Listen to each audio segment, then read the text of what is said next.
जो म्हणाला मार्ग सत्य व जीवन मीच आहे, त्या एकमेव सत्य जिवंत देव येशू ख्रिस्ताच्या नावामध्ये पुन्हा एक वार मी आपल्या सर्वांचे आजच्या ह्या अभ्यासक्रमामध्ये आणि आजच्या ह्या संदेशाकडे, जो संदेश सार्वकालिक जीवनाशी निगडीत आहे, त्या संदेशाकडे मी तुमचे हार्दिक स्वागत करत आहे.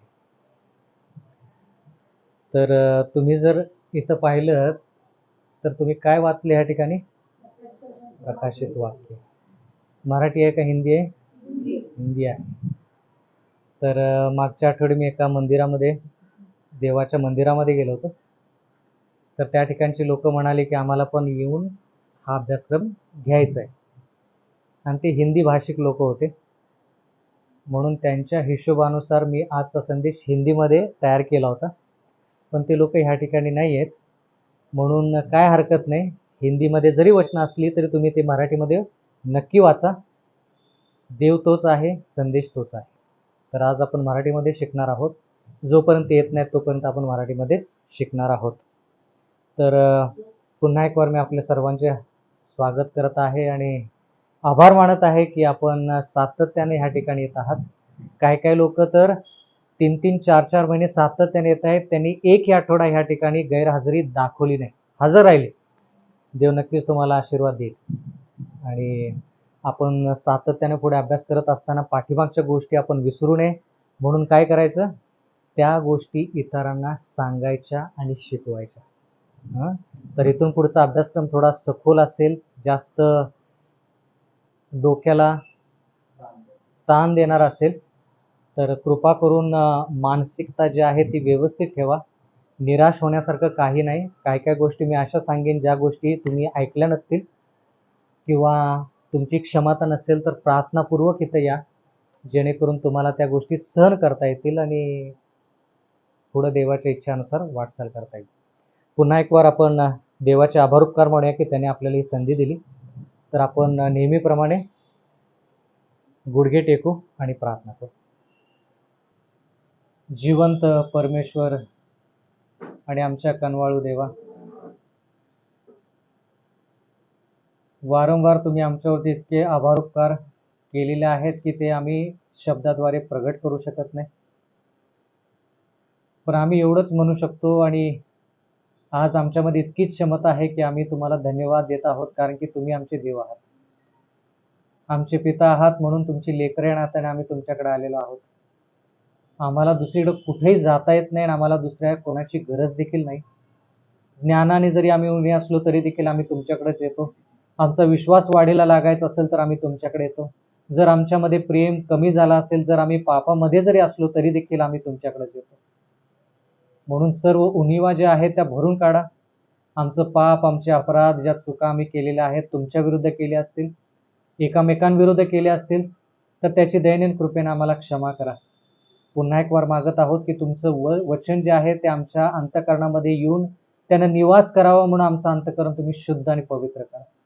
कारण की पवित्र अंतःकरणामध्येच तुमचं पवित्र प्रेम आणि पवित्र सत्य टिकून राहू शकतं. आणि फक्त आत्तापुरतंच नाही तर कायमस्वरूपी हे सत्य आमच्या अंतःकरणामध्ये टिकून राहू दे, जेणेकरून तुमच्या प्रेमाद्वारे फक्त आम्हीच नाही तर आमच्याद्वारे इतरांना देखील ते प्रेम मिळेल आणि खूप लोकांना ख्रिस्ताचा अनुभव घडेल आणि खूप लोक ख्रिस्तामध्ये येतील. अशा प्रकारचा आशीर्वाद तुम्ही आम्हाला द्या. आजचे जे सत्य आहे ते सत्य समजण्यासाठी, आणि इथून पुढचं सत्य जे आहे ते सखोल जरी असलं, थोडं भीतीदायक जरी असलं, तरी देखील आम्हाला तुमचं धैर्य आणि तुमचा धीर द्या, जेणेकरून त्यातून बाहेर पडत असताना, त्यातून पार पडत असताना आम्हाला सहाय्य मदत मिळेल.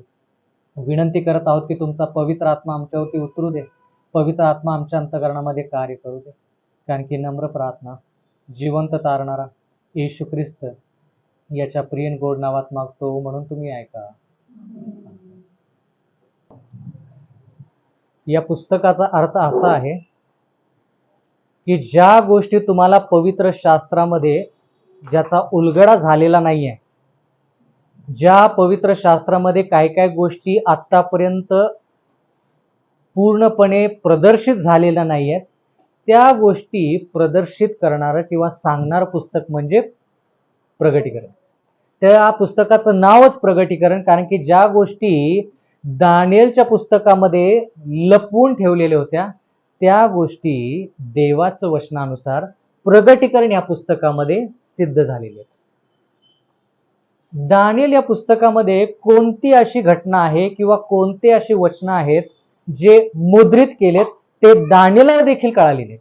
देव म्हटला की आता ते तुझ्यासाठी नाही आहे, शेवटच्या काळातल्या लोकांसाठी ते आहे, तर तुला त्या गोष्टी समजण्याची काही गरज नाही. दानिएल या पुस्तकामध्ये कोणते असे विचार आहेत जो देव म्हणाला की ते शेवटच्या काळातील लोकांसाठी आहे, शेवटचा काळ येईल त्यावेळेस त्या लोकांना ते मी समजावून सांगेन, आता नाही. सांगा कोणते? प्रश्न कळाला का? काय प्रश्न? प्रश्न काय? ज्या गोष्टी दानिएल या पुस्तकामध्ये प्रकाशित करण्यात आल्या नाहीत त्या कोणत्या?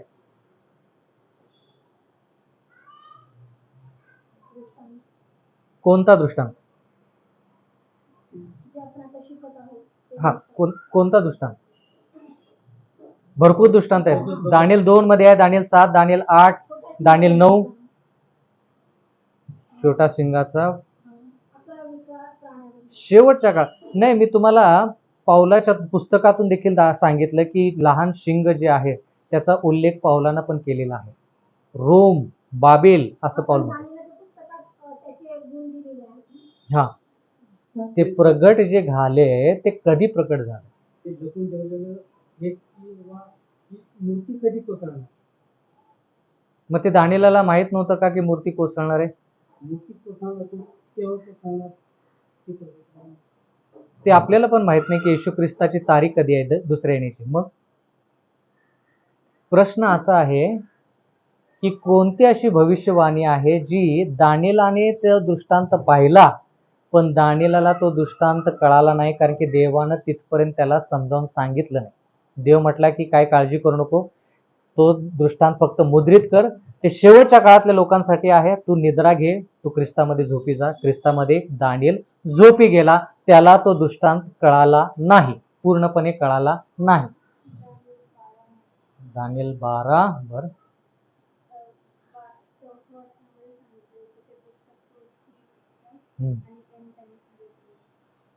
2300 दिवसाची जी भविष्यवाणी आहे ती भविष्यवाणी विशेष करून जे आपण पाहतो 1844 22 ऑक्टोबर 1844 तो भाग जो आहे तो दानिएलाला एवढा स्पष्टपणे कळालेला नाही.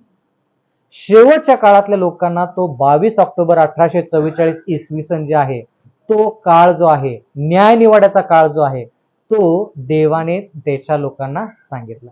बर, ठीक आहे. तर आपण दानिएल या पुस्तकामध्ये शिकलो की लहानसं शिंग जे आहे ते लहान शिंगाशी निगडीत आपण काय शिकलो? लहानसं शिंग कोणत्या अध्यायामध्ये शिकलो? लहानसं शिंग सुरुवातीला आपण दानिएल याच्या कोणत्या अध्यायामध्ये शिकलो? लहानसं शिंग. कोण 7 म्हणतं, कोण 8 म्हणतं, दोन कोण दुसरं काय विचार आहे? दानिएल 7. दानिएल 7 मध्ये आपण शिकतो. पण दानिएल 7 मध्ये शिकत असताना त्या लहान शिंगाशी काय तुमच्या आठवणी आहेत? दानिएल 7 मधल्या विचारतोय. लहान शिंग शिकत असताना त्याच्यासाठी तुम्ही आणखी काय शिकला? बर, उगम शिकला. बर, आणखी काय शिकला? नियमात बदल, सणामध्ये बदल करून आणले, नियम शिस्तीमध्ये बदल करून आणले. आणखी काय शिकला? महत्वाचं होतं. हा, परात्परा देवाविरुद्ध बोलतो. बरं, ते गुणधर्म झाले त्याचे. ते सर्व गुणधर्म सांगतात. त्याच्या व्यतिरिक्त लहान शिंगाविषयी तुम्ही काय शिकला? 7:8 मध्ये सांगतो की मी शिंगे न्याहाळून पाहत असता त्यांच्यामध्ये आणखी एक लहानशी शिंग निघाली. त्याच्यामुळे अगोदरच्या शिंगापैकी 3 समोर उपटली गेली आणि त्या शिंगाला मनुष्याच्या डोळ्यासारखे डोळे होते, त्याला मोठमोठे गोष्टी बोलणारे तोंड. मोठमोठ्या गोष्टी बोलणारे तोंड. हा, बरोबर. आणखी काय महत्वाचा मुद्दा होता त्या ठिकाणी? 1260 वर्ष. दानिएल 7.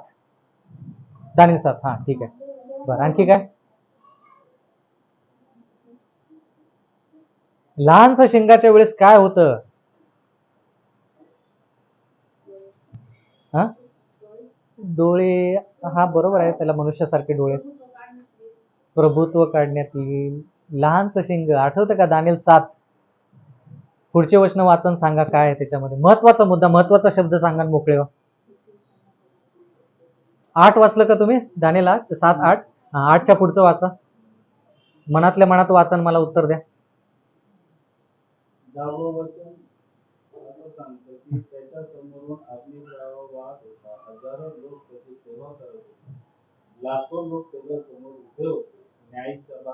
न्याय सभा भरली.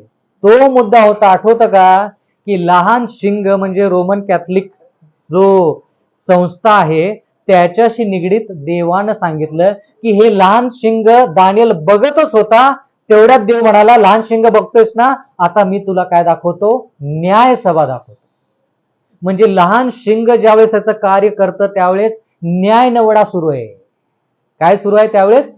न्याय निवडा सुरू आहे, म्हणजे त्याच काळामध्ये. म्हणून देव ह्या ठिकाणी म्हणत आहे की जसं तुम्ही लहान शिंगावरती नजर ठेवता तसं तुम्ही काय करा? न्याय निवाड्यावरती नजर ठेवा. पण आपण त्याच्यामध्ये एवढं जास्त शिकलो आणि आपण हे म्हणालो की आपण लहान शिंगाकडे कमी लक्ष दिलं पाहिजे, पण न्याय निवाड्याकडे जास्त लक्ष दिलं पाहिजे. लहान शिंगाकडे बघून आपल्याला सार्वकालिक जीवन मिळणार नाही. युद्ध लढायांविषयी ऐकल्यानंतर आपल्याला सार्वकालिक जीवन मिळणार नाही. पण आपण फक्त मागच्या आठवडी तारखा बघितल्या आणि त्याच्यावरून जाणून घेतलं की आपण न्याय निवाड्याच्या किती जवळ आहोत. न्याय निवाडा तर सुरू झालाय कधी? 22 ऑक्टोबर 1844 इसवी सन यावेळेस न्याय निवाडा सुरू झालाय. म्हणून जगामध्ये कोणत्याही घडामोडी होऊ देत, त्या घडामोडी न्याय या दृष्टिकोनातूनच बघायच्या. युद्ध झालं, न्याय निवाडा. कुठं भूकंप झाला, न्याय निवाडा सुरू आहे. कुठं लढाई झाली, न्याय निवाडा सुरू आहे. म्हणजे आपलं लक्ष जास्त कुठं पाहिजे?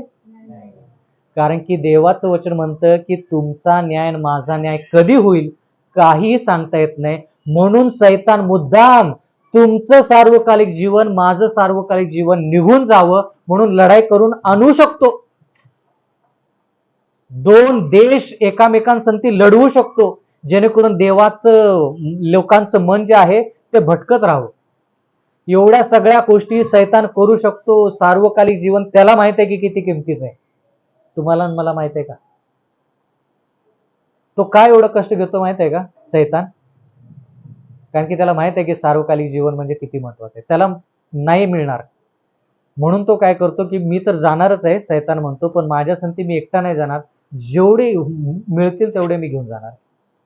तर ते लहानसं शिंग जे आहे ते लहान शिंग न्याय निवाड्याच्या काळामध्ये काय करतं आणि काय करत आहे हे आज पुढच्या आठवड्यात त्याच्या पुढच्या आठवड्यात आपण शिकणार आहोत. 2-3 आठवडे आपण शिकणार आहोत. प्रगटीकरणाचं 13वा अध्याय. प्रगटीकरणाचा 13वा अध्याय पहिलं वचन वाचा.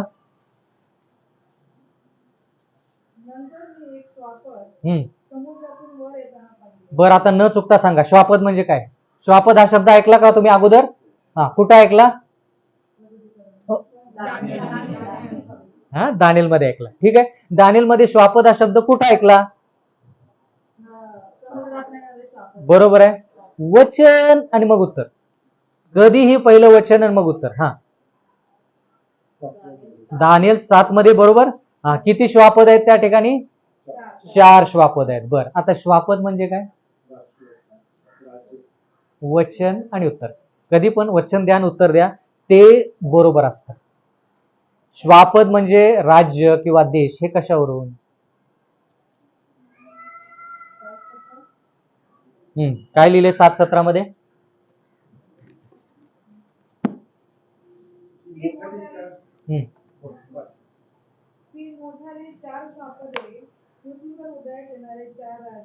कळालं का?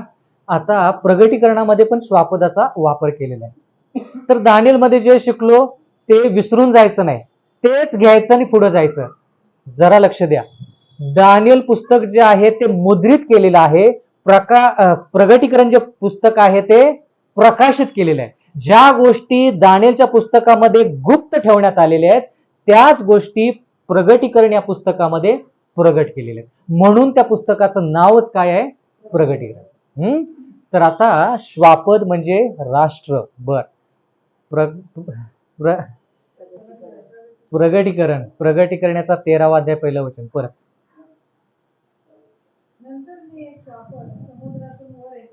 एक श्वापद म्हणजे किती राष्ट्र?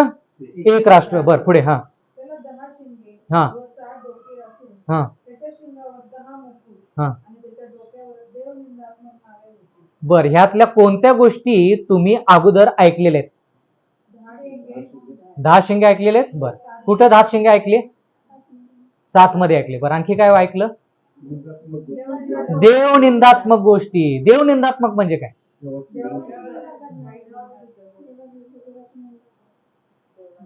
फक्त देवाच्या विरोधात नाही. देवनिंदात्मक म्हणजे मीच देव आहे म्हणून तुम्ही माझ्याकडे या. ज्या तुम्ही पाप केलेले, अपराध केलेले, तुम्ही क्षमा माझ्याकडे मागा, मी त्या पापांची क्षमा करेन. कुठे आहे ते? नाही, पापाची क्षमा हे दुर्भाषण जे आहे देवनिंदात्मक, हे तुम्हाला कसं कळालं की पापाची क्षमा म्हणजे देवनिंदात्मक? वचन. बरोबर आहे उत्तर, वचन. संदर्भ सांगू? 4 मित्र एका व्यक्तीला घेऊन येतात खाटेवरून. आता शोधा.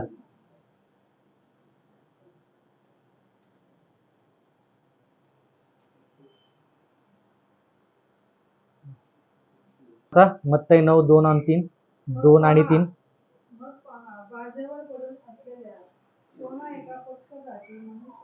हा.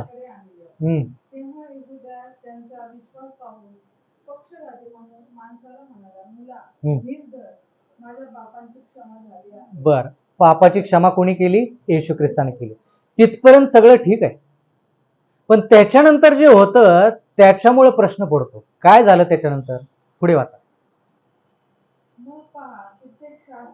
शास्त्री. शास्त्री म्हणजे कोण? धर्मपंडित. म्हणजे थोडक्यात देवाच्या वचनाचा चांगला अभ्यास केलेले लोक त्यांना शास्त्री किंवा धर्मपंडित म्हणू शकतो. ते लोक काय म्हणतात? पुढे. हा.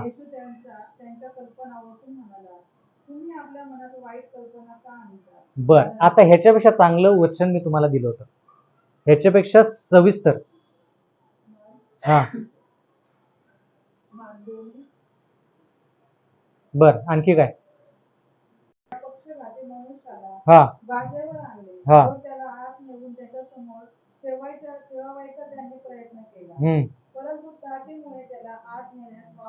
बर.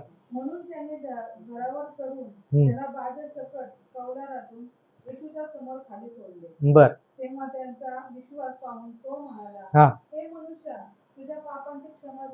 बर, ठीक आहे. पुढे. शास्त्री म्हणजे कोण? जे लोकांना देवाचं वचन माहित आहे. बर, ते लोक काय म्हणाले? हा, केवळ देवा वाचून पापांची क्षमा कोण करू शकतो? हे वाक्य फार महत्वाचं आहे. म्हणून मी तुम्हाला जे वचन दिलेत ते वचन जास्त स्पष्टरित्या सांगतात, म्हणून ती वचन दिलेत. मत्तईमध्ये पण, आता बंधूंनी सांगितलं मत्तईमध्ये पण आहे, पण ते वाक्य नाहीये म्हणून ते जास्त स्पष्ट आपल्याला समजत नाही. मत्तईमध्ये कुठं समजतं? लूक 5, 18 ते 21. कळालं का? तर तोच संदर्भ आता आपण प्रगटीकरणामध्ये शिकत आहोत. जे लहानसं शिंग आहे, जे देवनिंदात्मक गोष्टी करतं, म्हणजे देवाच्या फक्त विरोधातच नाही तर देवाची जागा घेणं, म्हणजे अंती ख्रिस्त किंवा ख्रिस्त विरोधी. तर ते काय करतं? देवाची जागा घेऊन म्हणतं की मी पापाची क्षमा करू शकतो. त्या श्वापदाविषयी, त्या रोम विषयी बोलायचं चाललेलं आहे. आता प्रगटीकरण 13 परत वाचा. प्रगटीकरण 13:1. जर तुम्ही उत्तर दिलं असतं तर एवढा वेळ गेला नसता. हा. हा बर पुढे हा ते चित्त्यासारखे होते. आता पेनियल बंधू तुम्ही सांगा, चित्त्याविषयी तुम्ही कुठं ऐकलं? तुम्ही सांगा. चित्ता, लेपर्ड, चित्त्याविषयी तुम्ही नव्हता का? नव्हता. जसे मॅडम, चित्त्याविषयी तुम्ही खूप वेळ चित्र लावलेत आणि काढलेत, तुम्हाला माहित पाहिजे चित्त्याविषयी तुम्ही कुठे शिकला? चित्ता बघितलं तरी समजून जाईल तुम्हाला. कोणता अध्याय सांगा, कोणतं पुस्तक, कोणता अध्याय? चित्ता.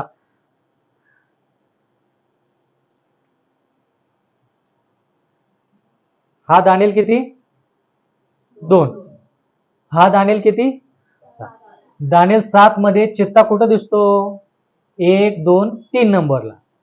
इथं 3 नंबरला कोणतं राष्ट्र आहे? इथं 3 नंबरला कोणतं राष्ट्र आहे? ग्रीस. आता ते श्वापद जे देवनिंदात्मक आहे, त्याचे आता गुणधर्म प्रगटीकरणामध्ये कसे आहेत? ते चित्त्यासारखं आहे. चित्त्याविषयी आपण काय शिकलो? चित्ता शिकत असताना काय शिकलो चित्त्याविषयी? गती. चित्ता बिना पंखाचा पण गतिशील आहे, पण तिथं किती पंख आहेत चित्त्याला? 4. म्हणजे आणखीन जास्त गती. म्हणजे हे जे श्वापद जे आपण शिकत आहोत, ते श्वापद गतिशील पण आहे आणि त्याच्यामध्ये जास्तच प्रमाणामध्ये गती आहे आणि ते देवाच्या विरोधात चित्त्यासारख्या गतीनं काम करत. देवाच्या विरोधात. पुढे चित्त्यासारखे काय होतं? त्या श्वापदाला चित्त्यासारखं काय होते? 4 पंख होते. बर, हा पुढे. हा अस्वल. अस्वल, जेकब अस्वल दिसतं तिथून. अस्वल कुठे आहे? बेर, अस्वल. हा बरोबर, हे अस्वल आहे. त्याच्या खाली हा कुठं वाचलं आपण अस्वलाविषयी? जेकब. परत दानिएल 2 हा आहे दानिएल 7. दानिएल 7:5. बर, थँक्यू. अचूक उत्तर दानिएल 7:5. ठीक आहे. पुढे चित्त्यासारखं होतं ते श्वापद, मग ते श्वापद अस्वलासारखं होतं. बरं, पुढे काय? हा सिंहासारखं. आता सिंह म्हणजे कोण होतं? नबुकदनेझर, बाबेलचा देश. चित्ता म्हणजे कोण होतं? ग्रीसचं. आणि अस्वल म्हणजे कोण? मेदी पारशीचं. म्हणजे हे श्वापद किती श्वापदांचं मिश्रण आहे?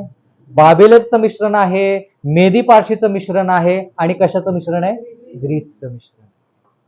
आता जास्त माहिती कळाली ना या श्वापदाविषयी? बर, पुढे.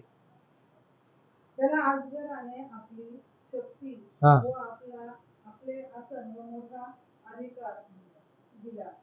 अजगर. बर, पहिलं वचन संपलं.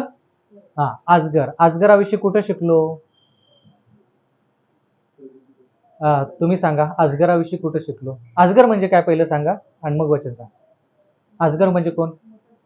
मोठा जुनाट साप. हा हा. बरं, आणखी काय? जुनाट साप म्हणजे कोण? आता तुम्ही दिलं उत्तर, पण त्याच्यामध्येच आता प्रश्न. जुनाट साप म्हणजे कोण? दियाबल. दियाबल म्हणजे कोण? सैतान. आता हे शब्द ते सांगितले कुठं सापडले? प्रगटीकरण 12:7 मध्ये. 17 नाही, 9 मध्ये वाचा. हा हा हा हा हा. ठीक आहे. म्हटल्यानंतर सैतान एवढं कळालं आपल्याला. तर सैतानाने कोणाला अधिकार दिला प्रगटीकरण 13 मध्ये? अजगराला. अजगराने म्हणजे सैतानाने कोणाला अधिकार दिला प्रगटीकरण 13 मध्ये? श्वापदाला. ते श्वापद कोण आहे? एवढा वेळ का लागावा? देवनिंदात्मक वाचलं ना आपण, तुम्हीच सांगितलं. मग ते देवनिंदात्मक कोणासाठी वापरले गेले? 4 पैकी 5 पैकी जितके आहेत तेवढे. हा, देवनिंदात्मक कोणासाठी वापरले? ह्याच्यासाठी, ह्याच्यासाठी, ह्याच्यासाठी, ह्याच्यासाठी का ह्याच्यासाठी? छोटं शिंग म्हणजे कोण? Roman Catholic. कळालं का? मग इथून पुढं गोंधळात पडायचं नाही. रोमन कॅथलिक जे श्वापद आहे ते श्वापद सगळ्या श्वापदांचं मिश्रण आहे. आता सगळ्या श्वापदांचे गुणधर्म एक एक करून लगेच सांगा. लवकर तो विषय सोडून आपण पुढे जाऊया. गुणधर्म सांगा एक एक श्वापदाचा. पहिलं श्वापद सिंह. काय गुणधर्म मिळाला तुम्हाला? कळालं श्वापदाच्या वरून, पहिल्या श्वापदावरून काय गुणधर्म कळाला तुम्हाला सिंहावरून?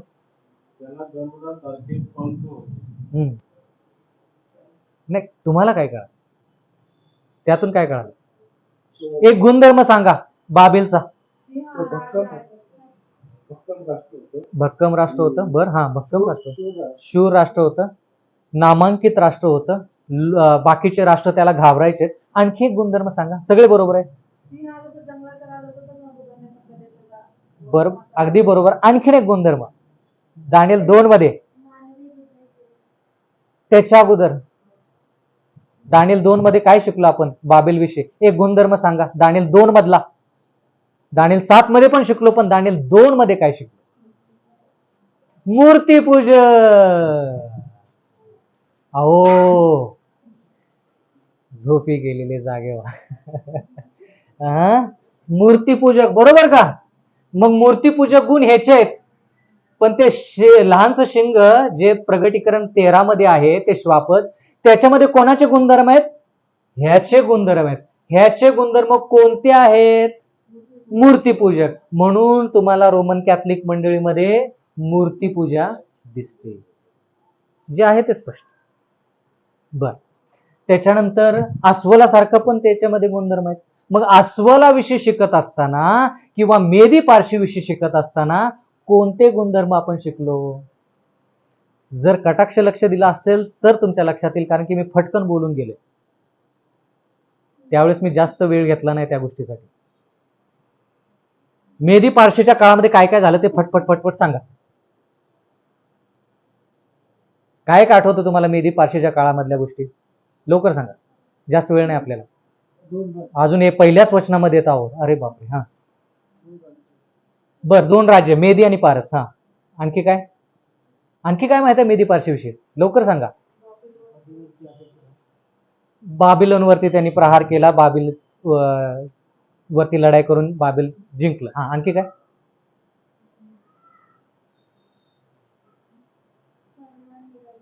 फरमान त्यांनी काढला. बर, ठीक आहे. काय फरमान काढला? यरुशलेमचा जीर्णोद्धार करण्याचा. आणखी काय?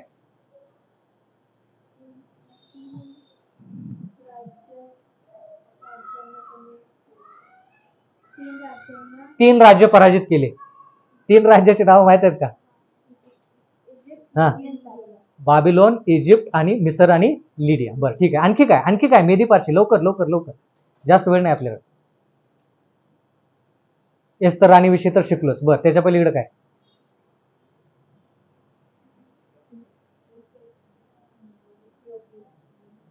काय? इथिओपिया? नाही, जे आपण हिथं शिकलो ते सांग. ज्या गोष्टीचा प्रश्न विचारतोय ते हिथं शिकलेल्या गोष्टीविषयी आहे. बाकीच्या ठिकाणी तुम्ही खूप काही गोष्टी शिकला असाल, पण इथं शिकलेल्या गोष्टी आठवतंय का तुम्हाला? दानिएलला ज्यावेळेस सिंहाच्या गुहेमध्ये टाकलं होतं त्यावेळेस ते कोणतं राज्य होतं?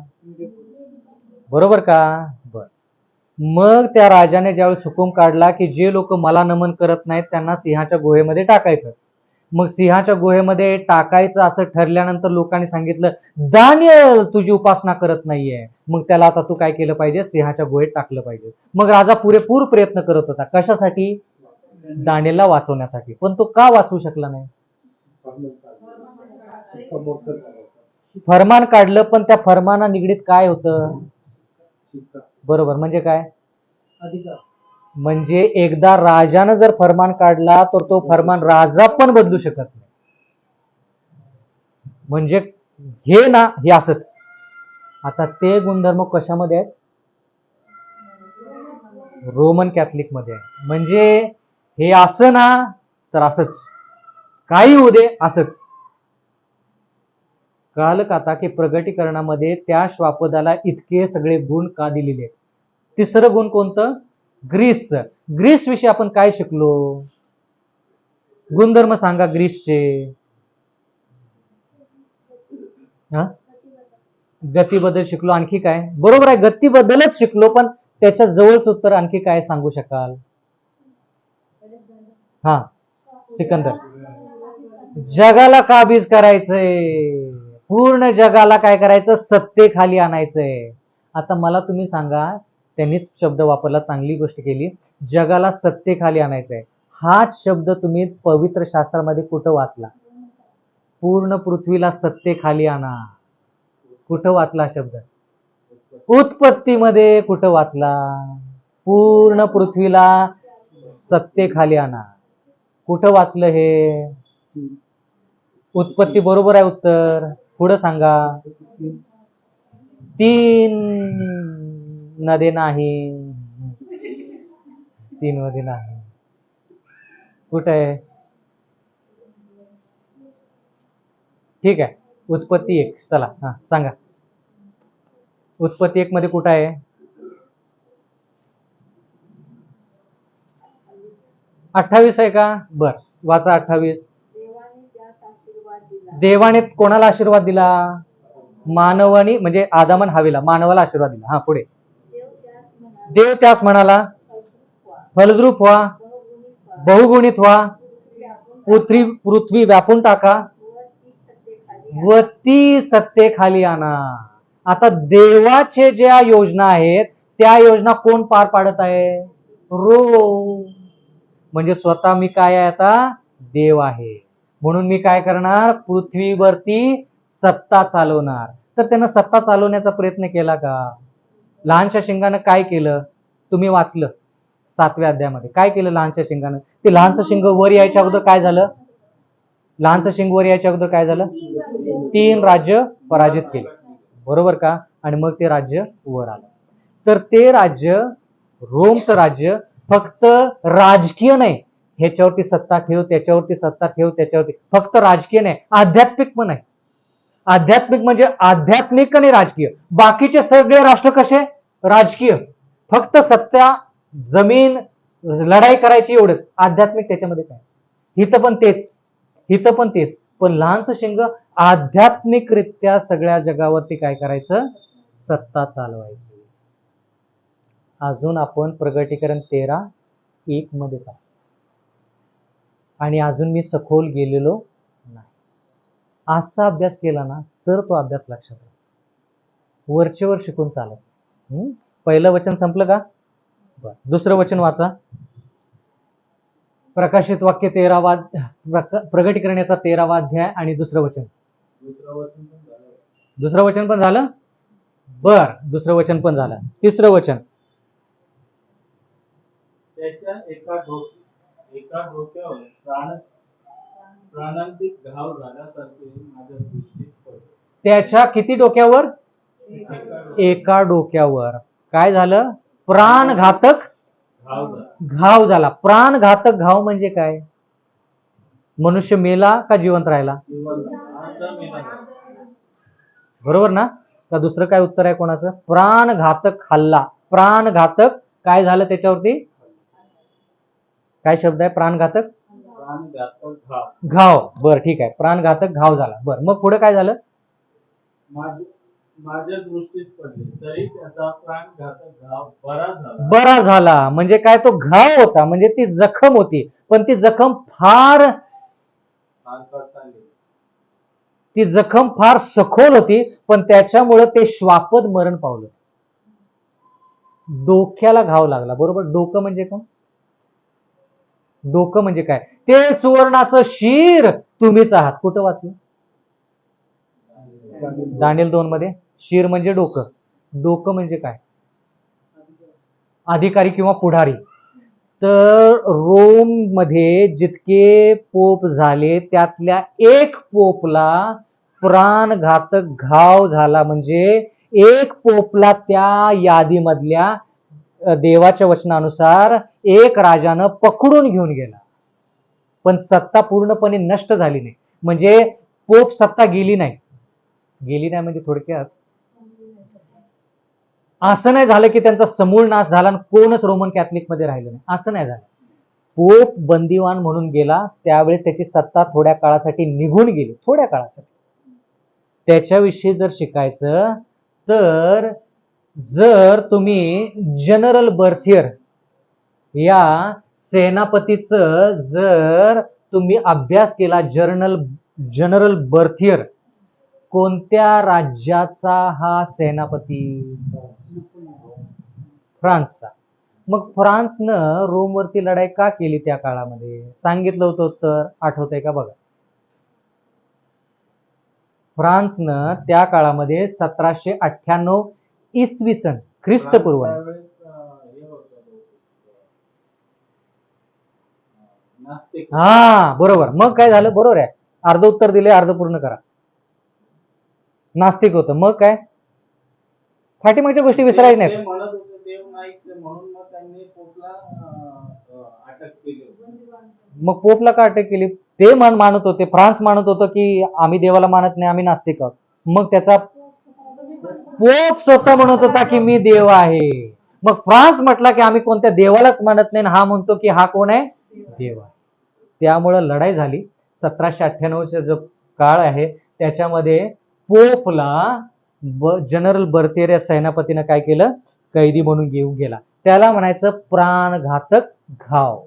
पूर्णपणे ते श्वापद नष्ट झालं नाही, कायमस्वरूपी घाव झाला आणि तो घाव काय झाला? बरा झाला.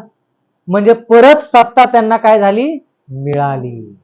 आता फ्रान्सच्या देवाच्या लोकांना नोकरी दिली ना, 1260 वर्षाचा जो काळ होता तो त्याच वेळेस संपुष्टात आलेला. आणि जेव्हा पोपला पकडण्यात आलं केलं त्या ठिकाणी नक्कीच देवानं काय ना काहीतरी कार्य केलेलं. असंच कार्य ह्याच्या अगोदर तुम्हाला कुठं पाहायला मिळतं?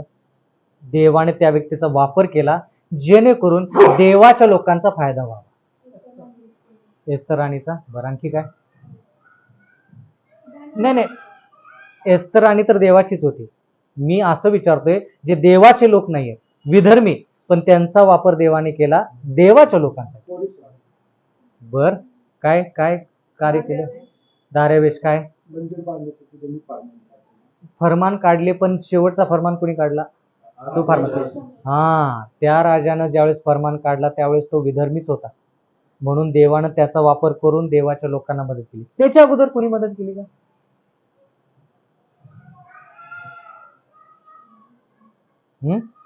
नबुकदनेझर. काय मदत झाली नबुकदनेझरची देवाच्या लोकांना?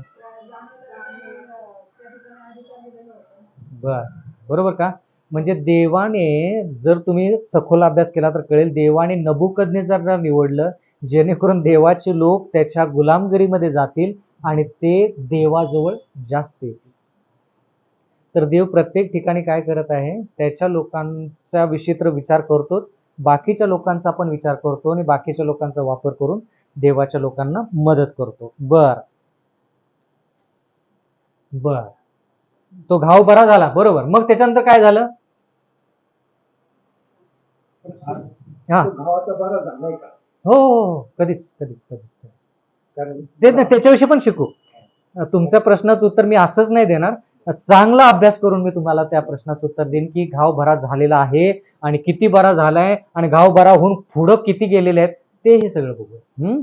बरं, तो घाव बरा झाला. बरं, पुढे काय झालं? तिसरं वचन. नाही, पूर्ण नाही झालं तिसरं वचन. सर्व पृथ्वी आश्चर्य करी हा. स्वापदामागून गेली. सर्व पृथ्वी त्याच्या पाठीमागून आश्चर्य करत गेली. आता हे चित्र एवढं स्पष्ट दिसत नाही येत. हे दिसतं का बऱ्यापैकी? ह्याला म्हणायचं व्हॅटिकन सिटी, ज्या ठिकाणी रोमचं मुख्यालय आहे व्हॅटिकन मध्ये. तर त्या ठिकाणी पोपची सत्ता जी आहे त्या ठिकाणी जवळपास प्रत्येक देशाचा व्यक्ती त्या ठिकाणी येतो आणि त्या ठिकाणी कौतुक आणि आश्चर्यानं या सर्व गोष्टी ज्या तुम्हाला दिसत आहेत, या सर्व गोष्टी ज्या तुम्हाला दिसत आहेत त्या गोष्टीचं आश्चर्य करतो. जर तुम्ही व्हॅटिकन सिटी ते शहर बघितलं तर ते शहर इतकं लहान आहे, पण ते पूर्ण जगावरती सत्ता झाली. कोणी दिली सत्ता? पाठीमागच्या गोष्टी विसरायच्या नाहीत. पुढे शिकत शिकत जात असताना पाठीमागच्या गोष्टी संगती घेऊन जायच्या. अजगरानं त्यांना काय दिली? सत्ता दिली. याच्याविषयी जास्त पुढच्या आठवडी. 4थं वचन. अकबराने त्या श्वापदास आपला अधिकार दिला हा म्हणून त्यांनी अकबराला नमन केले हा आणि ते स्वतःला नमन करताना म्हणाले, हम्म. या स्वतःचा सारखा कोण आहे, हम्म. त्याच्याबरोबर कोणाला लढता येईल. ह्या श्वापदाविरुद्ध कोणाला लढता येईल, म्हणजे आता लोक म्हणाले की हाय श्वापद जे आहे, हिंदीमध्ये वाचतो, और उन्होंने अजगर की पूजा की, म्हणजे श्वापदाची पूजा केली, क्योंकि उसने पशु को अपना अधिकार दे दिया था और यह कहकर पशु की पूजा की कि इस पशु के समान कौन है. म्हणजे ह्या राष्ट्रासारखं कोणतं राष्ट्र आहे, दुसरं कोणतं राष्ट्र नाही. म्हणून एवढं शक्तिशाली ते राष्ट्र झालं कधी, ज्यावेळेस तो घाव बरा झाला त्यावेळेस. पूर्ण जग विचार करत होतं की याच्या संगती आता कोण लढणार. आता याच्याविषयी पण आपण जास्त शिकणार आहोत पुढं. 5वं वचन.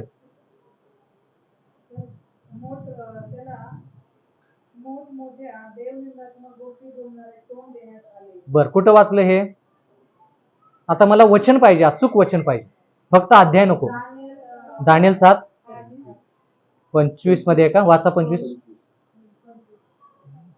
दानिएल 7:25 वाचा, वचन वाचा. तो परस्पर देवाविरुद्ध गोष्टी बोलेल हा, आणि परस्पर देवाचा तोंड देणार, जेर करेल, देवाच्या लोकांना काय करेल, त्रास देईल. आता हा हा परत. तो नेमलेल्या सणात हा. व घालून दिलेल्या शिस्तीत बदल करावयास पाहिजे. बर, ठीक आहे. एक काळ, दोन काळ व अर्धा काळपर्यंत होते त्याच्या कक्षात राहा. बर, एक काळ, दोन काळ आणि अर्धा काळ.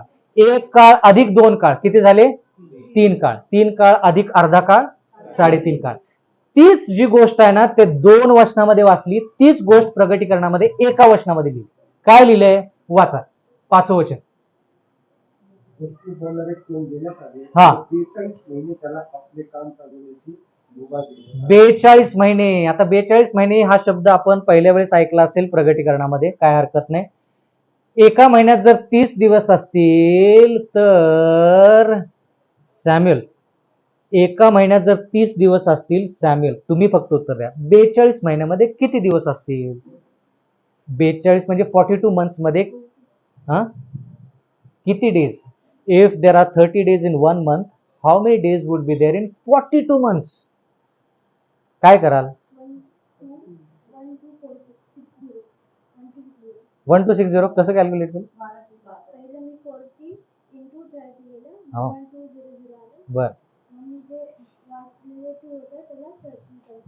बरोबर का? 1260 गणितज्ञ, 1260. दानिएल एक काळ, दोन काळ आणि अर्धा काळ म्हणाला, बरोबर. आणखी दानिएल हे म्हटला की ते पवित्र लोकांना काय करेल? जेर करेल.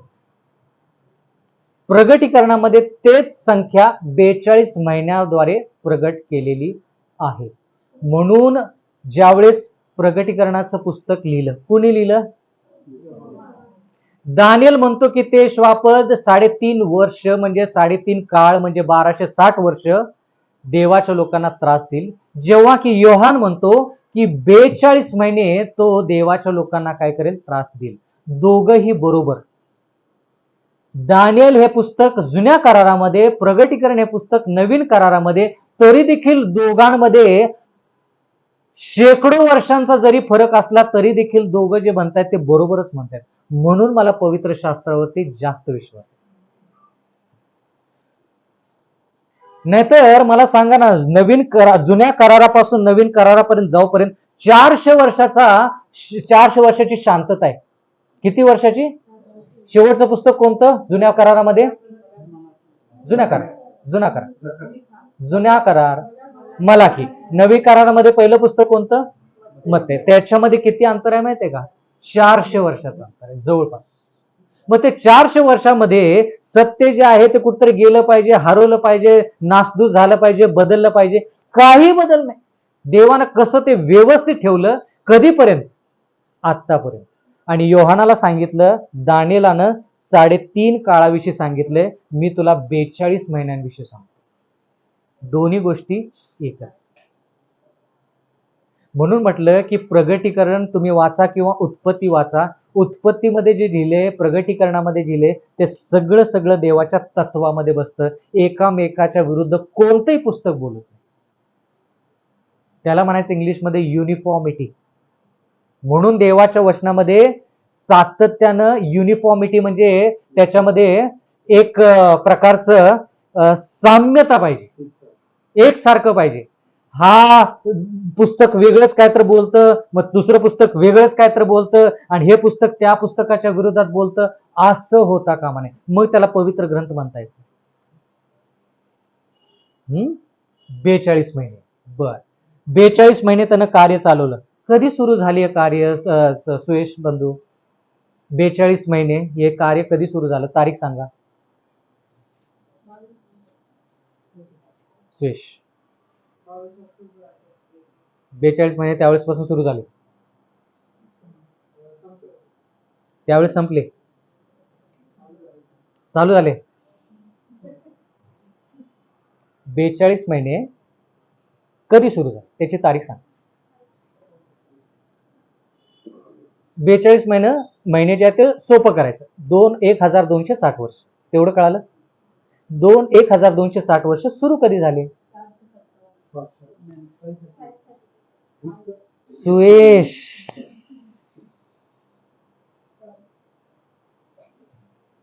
बाराशे 60 वर्ष मी तर केली होती बेरीज, आपणच सगळ्यांनी केली. कधी सुरू झाले? 538.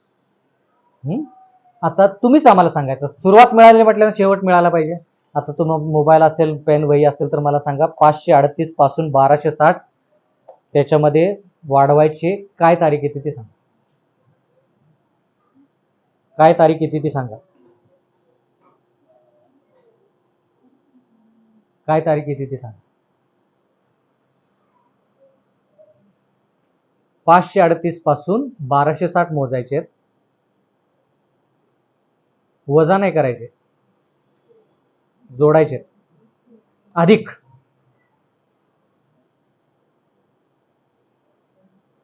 1798. बरोबर का? 42 महिने म्हणजे 538 ते 1798. बर, ठीक आहे. आता ही बेरीज आहे, बेरीज तुम्ही केलेलीच आहे.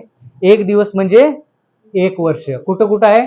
एजेकेल 4:6 आणि गणना 14:34. एक दिवस म्हणजे 1 वर्ष. हे फक्त भविष्यवाणीसाठी लागू आहे, फक्त भविष्यवाणीसाठी ते लागू आहे. बर, पुढे प्रगटीकरण 13:6. त्याने देवाविरुद्ध निंदा करण्यास अर्थात त्याचे नाव व त्याचा मंडप म्हणजे स्वर्गनिवासी लोक यांची निंदा करण्यास तोंड सोडले. बर, त्यानं देवाचा निवास मंडप आणि देवाच्या लोकांविरुद्ध बोलण्यासाठी तोंड सोडले. आता देवाच्या पवित्र स्थानाच्या विरोधात पोप किंवा रोमन कॅथलिक काय म्हणतात? देवाच्या पवित्र स्थानाच्या विरोधात काय म्हणतात का जे आपण शिकलो तेच ते पण शिकवतात? काय म्हणतात मग ते? विरोधात लिहिले.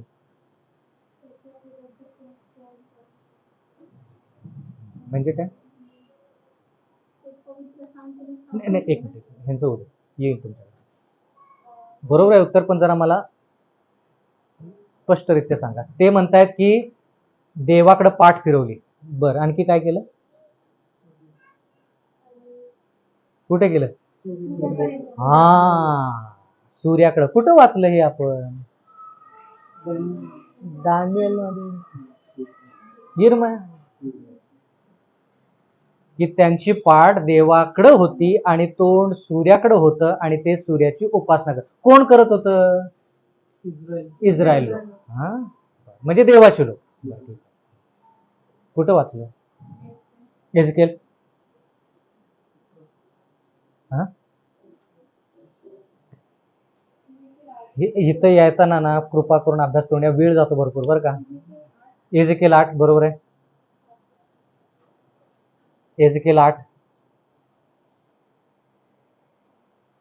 आठवतं का? तिथं स्त्रिया होत्या ज्या तमूसाठी रडत होत्या, जेव्हा की ख्रिस्तासाठी रडल्या पाहिजे. मग देव म्हणतो एजेकेलला की मी तुला ह्याच्यापेक्षा वाईट गोष्टी जे देवाचे लोक करतायत ते दाखवतो, ये माझ्या संती आत. मग आत आत आत आत आत घेऊन जात आहे देव त्याच्या मंदिरामध्ये. 16 वचन वाचा, काय आहे 16 मध्ये? एजेकेल 8:16 वाचा. तेव्हा त्याने मला परमेश्वराच्या मंदिराच्या आतल्या अंगणात नेले. हा, तो पहा, हा, परमेश्वराच्या मंदिराच्या द्वारी हा देवडीच्या व वेदीच्या दरम्यान हा सुमारे 25 इसम. परमेश्वराच्या मंदिराकडे हा. पाठ करून व पूर्वेकडे तोंड करून उभे होते. बर, आता पाठ फिरवशी जर देवाच्या लोकांनी, आता कल्पना करा की हा देवाचा माणूस आहे, उदाहरण असतो फक्त, त्यानं जर पाठ करायची देवाच्या मंदिराकडे, तर ती पाठ कुठं पाहिजे? इकडे पाहिजे, इकडे पाहिजे? इकडं, बरोबर का? आणि त्यानं कुठं बघायचंय? सूर्याकडे बघायचंय. मग आता सूर्याकडे बघायची तर पाठ त्यानं फिरवली देवाकडे, म्हणजे कुठं पाठ फिरवली? बर, पवित्र स्थानामध्ये कुठं पाठ फिरवली? हा, 10 आज्ञा. बोललेलं कळालं का? तर पाठ फिरवणे म्हणजे त्याच्याकडे दुर्लक्ष करणे, असा त्याचा संदर्भ आहे. बर, ठीक आहे. पाठ फिरवली आणि मग काय केलं? त्यांनी सूर्याची उपासना केली, बरोबर का? आता देवाच्या लोकांना काय केलं? त्यांनी त्रास दिला. पुढचं वचन, प्रकटीकरण 13:7. पवित्र जनांबरोबर लढण्याचे व त्यांना जिंकण्याचे त्याला आव्हान देण्यात आले. मुभा देण्यात आली. कोणाविरुद्ध लढण्याची? पवित्र जन. पवित्र जन कोण आहेत? नाही नाही नाही, देवाचे लोक फक्त म्हणून चालणार नाही. बरोबर जरी उत्तर असलं तरी जे आज्ञा पाळतात, जे पाप करत नाहीत, त्यांना पवित्र म्हणतात. आणि देवाच्या वचनामध्ये लिहिलंय की पाप न करणे म्हणजे आज्ञा पालन. कारण की आज्ञाशिवाय पवित्रता काय आणि पाप काय काहीही कळत नाही. म्हणून आज्ञा जर आहेत तरच पाप आहे, आज्ञा नाहीत पाप नाही. जसं मी तुम्हाला सांगितलं, ट्रॅफिक सिग्नल वरती सिग्नल जर नसेल तर कोणी कसा जरी केला तरी त्या ठिकाणी नियमांचं उल्लंघन होत नाही, सिग्नलच नाही. पण ज्या अर्थी सिग्नल आहे त्या अर्थी उल्लंघन. बोलायला कळालं का? म्हणून देवाचं वचन म्हणतं की पवित्र लोकांविरुद्ध लढण्याची त्याला काय देण्यात आली? मुभा देण्यात आली. कोण कोणते लोक? कुठले कुठले लोक? वाचा ते वचन. आणि सर्व वंश. हा, लोक, निरनिराळ्या भाषा. मग कुठल्या भाषा? फक्त भारतात निरनिराळ्या भाषा आहेत का? पूर्ण जग आलं का त्याच्यात निरनिराळ्या भाषा? बरं, ठीक आहे. हा, अधिकार देण्यात आला. आता ह्या गोष्टी मी तुम्हाला पुढच्या आठवडी कसं होत आहे ते मी नक्कीच दाखवेल. बर, पुढे 8वं वचन. ज्या कोणाची नावे जगाच्या स्थापनेपासून लपलेल्या कोपऱ्याजवळ जीवनाच्या पुस्तकात लिहिलेली नाही, असे पृथ्वीवर राहणारे सर्व जनता शपथाला नमन करतील. म्हणजे ज्या लोकांना सार्वकालिक जीवनाची ओढ नाही किंवा त्यांना गांभीर्य नाही, त्यांना वाटतं की आपण ख्रिस्ती नाव आपल्यावरती शिक्कामोर्तब झालाय ख्रिस्ती शब्दाचा, त्यांना वाटतं की ते ख्रिस्ती आहेत. देवाचं वचन म्हणतं की तसं नाही. त्यांचं जीवनी पुस्तकामध्ये नाव येण्यासाठी त्यांनी ख्रिस्ती आयुष्य जगलंच पाहिजे. ख्रिस्ती आयुष्य म्हणजे ख्रिस्तासारखं आयुष्य, बरोबर? ख्रिस्तानं पाप केलं का? त्यांना आज्ञा पाळल्या का? हो. मग ख्रिस्ती आयुष्य म्हणजे आज्ञा पालन करणाऱ्या लोकांना ख्रिस्ती म्हटलं गेलेलं आहे. जर मला एवढं सत्य माहित असून मी जर आज्ञा पालन करत नाही तर मी ख्रिस्ती. तर देवाचं वचन म्हणतं की ज्या लोकांचं नाव जीवनी पुस्तकामध्ये, त्या कोकऱ्याच्या पुस्तकामध्ये लिहिलेलं नाही, ते लोक काय करतील किंवा काय करणार? ते लोक ह्या पशु म्हणजे ह्या श्वापदाची पूजा करतील. पूजा करतील म्हणजे काय करतील? नमन करतील म्हणजे काय करतील? म्हणजे काय करतील? आज्ञा काय आहेत त्यांच्या? ते आता वर्षभर उत्तर नको. फक्त रविवारच नाही, भरपूर त्यांच्या आज्ञामध्ये बदल आहे. त्या आज्ञा मी दोन्ही दाखवल्यात. बहुतेक दोन्ही आज्ञा दाखवल्या का? काय फरक केलाय त्यांनी? नाही दाखवलं? हा, ते दाखवलं ना मी. हा, बघा कोण कोण आलं नसेल बहुतेक त्यावेळेस. काय काय मी दाखवलं की चौथी आज्ञा जी आहे ती चौथी आज्ञा कशी त्यांनी केली, मग दुसरी आज्ञाचं काय तर त्यांनी विभाजन केले. भरपूर काय गोष्टी होत्या, त्या गोष्टी मी तुम्हाला सांगितलेल्या मला तर आठवत आहेत. नसतील मी परत तुम्हाला त्या गोष्टी दाखवेल. ठीक आहे? बर, पुढचं 9वं वचन.